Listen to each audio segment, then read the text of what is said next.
નમસ્તે મિત્રો, welcome to બાની રસોઈ। આજે આપણે બનાવીશું કાઠિયાવાડી લીલા ચણાનું શાક કે જેને આપણે જીંજરા પણ કહીએ છીએ। આ શાક ટેસ્ટમાં ખૂબ જ ટેસ્ટી અને ખૂબ જ સરસ બને છે। ગરમા ગરમ લીલા ચણાનું શાક તમે બાજરાના રોટલા સાથે જમશો તો ખૂબ જ સરસ લાગશે। તો આ શાક એકવાર ચોક્કસથી બનાવજો। રેસીપી સારી લાગે તો વિડીયોને લાઇક અને શેર જરૂરથી કરી દેજો। અને હજી સુધી તમે જો મારી ચેનલને સબસ્ક્રાઈબ ના કરી હોય તો સબસ્ક્રાઈબ કરી દેજો। તો ચાલો આપણે જોઈ લઈએ લીલા ચણાનું શાક। અહીં મેં 2 કપ લીલા ચણા એટલે કે જીંજરા લીધા છે અને આપણે તેને ફોલી લીધા છે। હવે આપણે આને બાફવા માટે સૌ પ્રથમ ગેસ પર એક પેન મૂકી તેની અંદર 2 ગ્લાસ પાણી ઉમેરીશું। અહીં આપણે આ લીલા ચણાને આવી જ રીતના બાફવાના છે, તેનાથી શાકની મીઠાશ જળવાઈ રહે છે। આવી રીતે ચણા બધા એડ કરી દઈએ। ત્યાર પછી આપણે તેની અંદર થોડું સ્વાદ મુજબ નમક અને થોડી ખાંડ એડ કરી દઈશું, તેનાથી ચણાનો કલર જળવાઈ રહે છે। અહીં આપણે આ ચણાને 10 મિનિટ સુધી બોઇલ થવા દઈશું। તો અહીં આપણી 10 થી 12 મિનિટ થઈ ગઈ છે। તમે જોઈ શકો છો કે લીલા ચણા ખૂબ જ સરસ બફાઈ ગયા છે। તો આપણે તેને હાથની મદદથી ચેક કરી લઈએ। આપણા ચણા બફાઈને બિલકુલ રેડી થઈ ગયા છે। તો આપણે તેને નિતારી અને સાઈડ પર મૂકી દઈએ। હવે સૌપ્રથમ અહીં આપણે એક મિક્સરનું જાર લઈશું, તેની અંદર 1 ચમચી આખા ધાણા એડ કરીશું। ત્યારબાદ આપણે તેની અંદર 1 ચમચી આખું જીરું એડ કરીશું। અહીં આ શાકમાં આખું જીરું અને આખા ધાણાનું આવી રીતે એડ કરવાથી ટેસ્ટ ખૂબ જ સરસ આવે છે। ત્યારબાદ આપણે તેની અંદર 4 નાના ટુકડા આદુના એડ કરીએ। ત્યારબાદ 6 થી 7 લસણની કળી એડ કરીએ। અહીં જો તમે લસણ ના ખાતા હો તો તેને બિલકુલ સ્કીપ પણ કરી શકાય। અહીં જો તમે આ શાકમાં લીલું લસણ એડ કરશો તો તેનાથી પણ ખૂબ જ સરસ સ્વાદ આવશે। ત્યારબાદ 2 લીલા મરચાં એડ કરી દઈએ।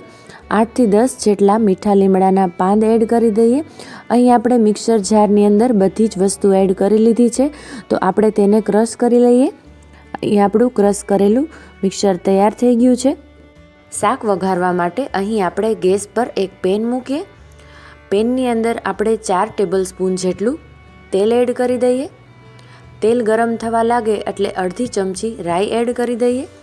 રાઈ ક્રેકલ થવા લાગે ત્યારબાદ આપણે તેની અંદર અડધી ચમચી જીરું એડ કરી દઈશું। ત્યારબાદ આપણે તેમાં થોડી હિંગ એડ કરી દઈએ। અહીં આ શાકમાં તેલ આપણે થોડું વધારે જ મૂકીએ છીએ। ત્યારબાદ 1 ડુંગળી ઝીણી સમારેલી એડ કરી દઈએ અને 2 તમાલપત્ર એડ કરી દઈએ।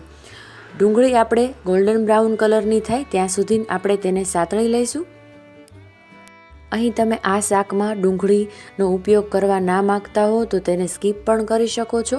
ત્યારબાદ આપણે તેની અંદર 1 ટમેટું ઝીણું સમારેલું એડ કરી દઈએ। ડુંગળી અને ટમેટું થોડું કૂક થવા લાગે એટલે આપણે ત્યારબાદ તેની અંદર મિક્સરમાં ક્રશ કરેલું મિક્સર એડ કરી દઈશું। આવી રીતે આપણે મિક્સરને એડ કરી દીધું છે। તો હવે આપણે તેની અંદર સ્વાદ મુજબ નમક, અડધી ચમચી હળદર, 1 ચમચી ધાણા જીરું એડ કરી દઈએ અને બધા મસાલાને સારી રીતના મિક્સ કરી લઈએ। તો અહીં આપણે આ બધા મસાલા એડ કરી દીધા છે। તો હવે આપણે આને 1 થી 2 મિનિટ માટે કૂક થવા દઈએ। 1 થી 2 મિનિટમાં મસાલા કૂક થવા લાગે એટલે ત્યારબાદ આપણે તેની અંદર બાફેલા લીલા ચણા એડ કરી દઈશું। અહીં લીલા ચણા એડ કર્યા પછી ખૂબ જ સારી રીતના મિક્સ કરી લઈએ। અહીં તમે આ શાકમાં લાલ મરચું પાવડરનો પણ ઉપયોગ કરી શકો છો, પણ લીલા મસાલાથી આ શાકનો ટેસ્ટ ખૂબ જ સરસ આવશે। તો હવે આપણે તેની અંદર 1 ગ્લાસ જેટલું પાણી એડ કરી અને 10 મિનિટ માટે આ શાકને કૂક થવા દઈશું। અહીં તમારે આ શાક વધારે રસાવાળું જોતું હોય તો તમારે પાણી વધારે એડ કરવાનું। હવે આપણું શાક બની ગયું છે તો આપણે થોડો ગરમ મસાલો એડ કરી દઈએ।